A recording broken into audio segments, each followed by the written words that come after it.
মক্কার মধ্যে দুজন মিলে মশওয়ারা করছে, বাইতুল্লাহর ভিতরে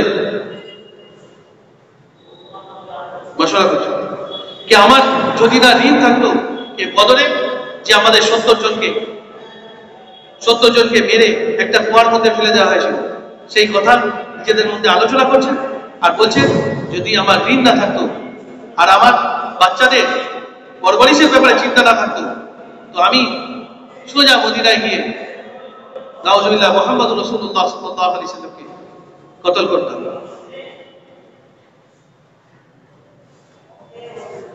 এই কথা শুনে মক্কার একজন মুশরিক সে বলল, শোনো, তোমার ঋণের দায়িত্ব আমি নিয়ে নিচ্ছি আর তোমার বাচ্চাদের পরবরিশের দায়িত্ব আমি নিয়ে নিচ্ছি, যাও তুমি তোমার ওয়াদাকে পূরণ করো।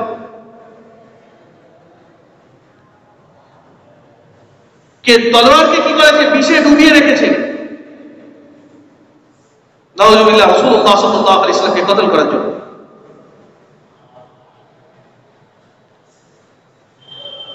কিছুদিন পরে মদিনায় গিয়েছে, উট থেকে যখন নেমেছে আল্লাহ রাসূল সাল্লাল্লাহু আলাইহি সাল্লামের সাহাবা হযরত ওমর রাদিয়াল্লাহু তাআলা তার গলার কাপড় ধরে হুজুরে পাক সাল্লাল্লাহু আলাইহি সাল্লামের কাছে গিয়েছে। আল্লাহ রাসূল সাল্লাল্লাহু আলাইহি সাল্লাম বললেন, হে ওমর, কি করছো, ছাড়ো একে। ইয়া রাসূলুল্লাহ সাল্লাল্লাহু আলাইহি সাল্লাম, এই মক্কার বড় শয়তান। আল্লাহ রাসূল সাল্লাল্লাহু আলাইহি সাল্লাম বললেন, ওকে ছেড়ে দাও। যখন উবাইর আল্লাহ রাসূল সাল্লাল্লাহু আলাইহি সাল্লামের কাছাকাছি এলো, আল্লাহ রাসূল সাল্লাল্লাহু আলাইহি সাল্লাম বললেন, হে উবাইর, কি জন্য এসেছো? কি আমি আমার ভাইকে ছাড়াতে এসেছি, যে বন্দী আছে আপনার কাছে, আমি তাকে ছাড়াতে এসেছি। আল্লাহ রাসূল সাল্লাল্লাহু আলাইহি সাল্লাম বললেন, হে উমাইর, যদি তাই হয় তুমি তলোয়ার কেন নিয়ে এসেছো? তুমি তলোয়ার কেন নিয়ে এসেছো? কে বলেন, এই তলোয়ারই তো আমাদের মধ্যে সম্পর্ককে খারাপ করেছে, এই তলোয়ারের দ্বারা কি এসে যাবে? আল্লাহ রাসূল সাল্লাল্লাহু আলাইহি সাল্লাম বললেন, হে উমাইর,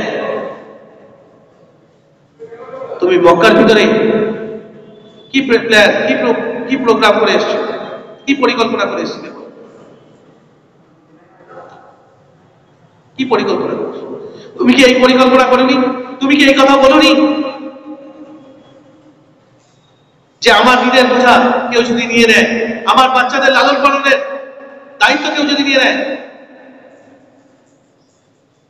আমি নাউজুবিল্লাহ মুহাম্মদ রাসূলুল্লাহ সাল্লাল্লাহু আলাইহি সাল্লামকে গিয়ে কতল করব? তুমি কি এই কথা বলো?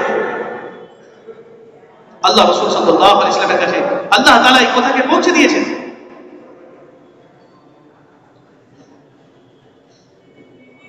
উমাইর ইবনে ওয়াহাব সঙ্গে সঙ্গে আল্লাহ রাসূল সাল্লাল্লাহু আলাইহি সাল্লামের কাছে ক্ষমা প্রার্থনা করলেন এবং আল্লাহ রাসূল সাল্লাল্লাহু আলাইহি সাল্লামকে বললেন, ইয়া রাসূলুল্লাহ সাল্লাল্লাহু আলাইহি সাল্লাম, আমাকে কলমা পড়িয়ে দেন, আমি মুসলমান হতে চাই। কেননা সেই কথা আমি আর সেই ব্যক্তি ছাড়া আর দ্বিতীয় কেউ জানে। আপনি হক নবী, আপনি হক নবী।